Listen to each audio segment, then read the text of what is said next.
দেখাচ্ছি আমাদের পাহাড় থেকে টিম যেসব পাড়া থেকে মুরগিগুলো কালেক্ট করে তার মধ্যে একটি পাড়া হচ্ছে এটি। আমরা এখন আপনাদেরকে দেখাবো যে মুরগিগুলো আসলে কিভাবে প্রাকৃতিক পরিবেশে থাকে এবং ওদের খাওয়া দাওয়ার ব্যবস্থাটা দেখুন। ওরা হচ্ছে এইভাবে ডিমে তা দেয় একদম প্রাকৃতিক ভাবে। এখানে আসলে মানুষকে খুব বেশি কিছু করার সুযোগ নাই, ওরা নিজেরাই হয়।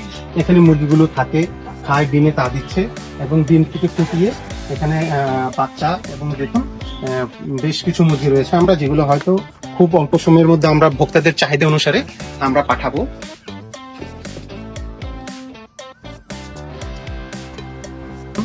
মুরগি গুলো কতটুকু সতেজ, এদের পালকের পরিমাণ আপনারা দেখে থাকবেন। চাষের যে মুরগিগুলি ওগুলো কিন্তু পালকগুলো পাতলা হয়, আপনি ক্ষেত্র বিশেষ হয়তো স্কিনও দেখবেন, কিন্তু এখানে দেখবেন পালক প্রচুর।